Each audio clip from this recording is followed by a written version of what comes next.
ఓం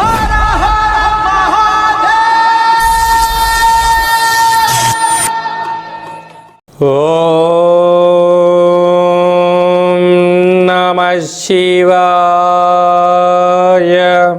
ఓం నమో నారాయణాయ. కర్మ నివారణ నరదృష్టి నివారణ కాళభైరవాయై నమో నమః. ఓం కాళకాలాయ విద్మహే కాళాతీతాయ ధీమహి తన్నో నరదృష్టి నివారణ కాళభైరవ ప్రచోదయాతు. హరి ఓం. మా ఛానల్కి స్వాగతం. చూస్తున్న వీక్షకులకు ప్రేక్షకులకు ప్రియ కాళభైరవ భగవద్బంధులకి స్వాగతం పలుకుతూ మమ్మల్ని ఎంతగానో ఆదరిస్తూ ఉండబడినటువంటి ప్రియ సోదర సోదరీమణులకు ఎవరిపైనను గ్రహణం దోషం లేకుండా, గ్రహణం యొక్క శూల ఎవరిపైన పడకుండా అందరికీ ఐశ్వర్యాన్ని ఆనందాన్ని ప్రసాదించాలని, అలాగనే తెలుగు సంవత్సరానికి వీడుకోలు పలుకుతూ కొత్త తెలుగు సంవత్సరానికి స్వాగతం పలుకుతున్నటువంటి కాల సమయంలో కనుక అందరికీ ఈ సంవత్సరంలో జరిగినటువంటి అద్భుతాలు ఐశ్వర్యాలు అలా జీవితకాలంలో నిత్యము ఐశ్వర్య ఆనందంగా గడపాలని, సకల అష్ట కష్టాలకు స్వస్తి పలుకుతూ నూతన అధ్యాయ జీవితంలో సువర్ణ అధ్యాయానికి స్వాగతం పలకాలని కోరుకుంటూ అందరికన్నా ముందుగా శ్రీ పరాభవనామ సంవత్సర పండగ శుభాకాంక్షలు. మనకు 1వ తారీఖు మార్చి నెల 2026 నుండి 15/3/2026 వరకు పుట్టినటువంటి వారందరికీ ముందస్తుగా జన్మదిన శుభాకాంక్షలు. గతంలో వివాహం చేసుకున్న వారికి వివాహ వార్షికోత్సవ శుభాకాంక్షలు. ద్వాదశ రాశుల్లో గ్రహ గమనాలు వీక్షింపచేద్దాం. మిథున రాశిలో దేవగురు బృహస్పతి సంచార స్థితి, సింహరాశిలో కేతు సంచార స్థితి, కుంభరాశిలో చతుర్గ్రహ సంచార స్థితి, రవి కుజ బుధ రాహు సంచార స్థితి, మీనరాశిలో శుక్రుడు మరియు శని సంచార స్థితితో ద్వాదశ రాశుల్లో గ్రహ గమనాలు ఈ విధంగా ఉన్నాయి.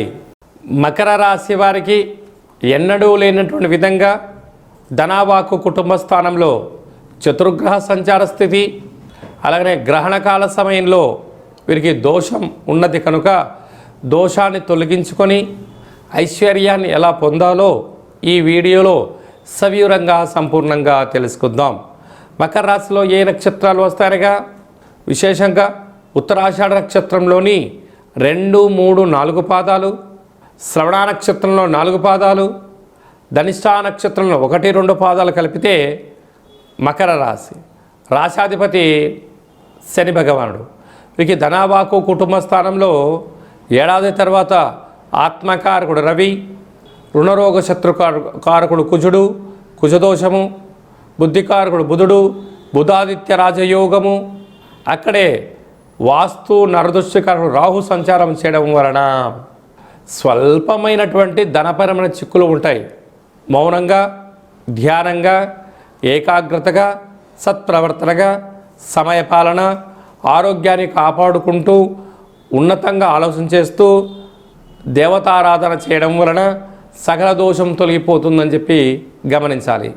తృతీయంలో శుక్ర భగవానుడు మరియు శని సంచార స్థితి ఉండడం వలన తల్లిదండ్రుల నుంచి, తాత ముత్తాతల నుంచి రావాల్సిన స్థిరచరాస్తులు, ధనము, ఉన్నతమైనటువంటి బంధుప్రీతి, బంధువులలో, మిత్రులలో, స్నేహితులలో మీకు ఎనలేనటువంటి రాజగౌరవాలు కూడా పొందబోతున్నారు. అదే కాకుండా 6వ స్థానంలో గురు సంచార స్థితి ఉన్నప్పుడు విద్యార్థులు వీలైనంత వరకు ఏకాగ్రతగా చదువుపైన దృష్టి సాధించండి. ఇది అసలే పరీక్షాకాలం కనుక సమయ పాలన కూడా అవసరం. అష్టమంలో కేతు సంచార స్థితి ఉన్నప్పుడు చిన్న చిన్న విషయాలకు ఆందోళన, నన్ను ఎవరు పట్టించుకోవట్లేదు, నన్ను ఎవరు పొగడడం లేదు, నన్ను ఎవరు పట్టించుకోవడం లేదు అని చెప్పి అనుకుంటూ ఉంటారు. అక్కడే గ్రహణం కూడా సింహరాశిలో జరుగుతుంది కనుక దయచేసి ఈ యొక్క మకరాశి జాతకులు గ్రహణాన్ని చూడవద్దు. గ్రహణకాల సమయంలో సంచారం పనికిరాదు, భోజనం పనికిరాదు.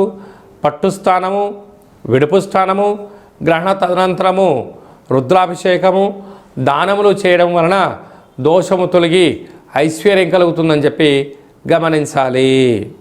మార్చి నెలలో ప్రథమార్థంలో ముఖ్యమైన పండగల గురించి క్లుప్తంగా సవివరంగా సంపూర్ణంగా తెలుసుకుందాం. మనకు 3వ తారీఖు 3వ నెల 2026వ సంవత్సరంలో మనకు చంద్రగ్రహణం జరుగుతుంది.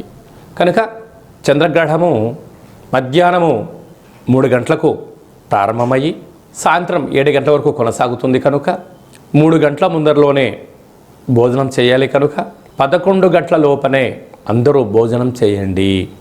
గ్రహణకాల సమయంలో వీలైనంత వరకు తినడం, వాదించడం, కోపతాపాలకు అవకాశం ఇవ్వకుండా మౌనం, ధ్యానం, ఏకాగ్రత, సత్ప్రవర్తనగా ఉండగలిగినట్లయితే గ్రహణ దోషం తొలగి రాబోయే వచ్చేటువంటి గ్రహణం వరకు ఎలాంటి ఆటంకాలు ఉండవని చెప్పి గమనించాలి. గ్రహణకాల సమయంలో నిల్వ ఉండబడిన వస్తువులను ఆ రాత్రి కానీ మరుసటి రోజు కానీ దయచేసి భుజించవద్దు.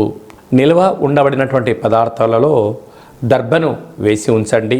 సకలమైనటువంటి గ్రహణకాల సమయంలో మంత్ర సాధన ఏదైతే చేస్తామో అద్భుతమైన ఫలితాన్ని, ఐశ్వర్యాన్ని కలిగిస్తుందని చెప్పి గమనించగలగాలి.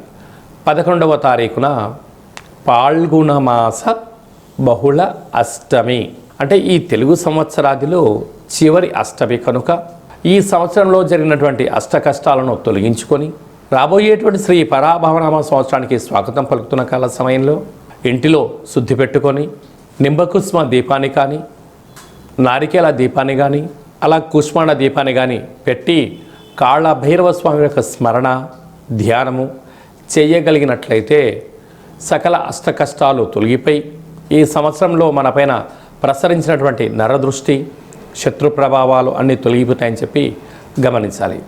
అలా కుదరలేనటువంటి వారు ఈ కింది నెంబర్ సంప్రదించినట్లయితే మన యొక్క దేవాలయంలో నిత్యము కాళ్ళభైరవ హోమ కార్యక్రమాలను ఆచరింపచేయడం జరుగుతుంది. కనుక అందరికీ వీడియో కాల్ ద్వారా చూపించి మీ గోత్రనామములతో కాళ్ళభైరవ పూజ హోమ కార్యక్రమం చేయించి ప్రసాదంను మీకు పంపించడం జరుగుతుందని చెప్పి కూడా గమనించాలి.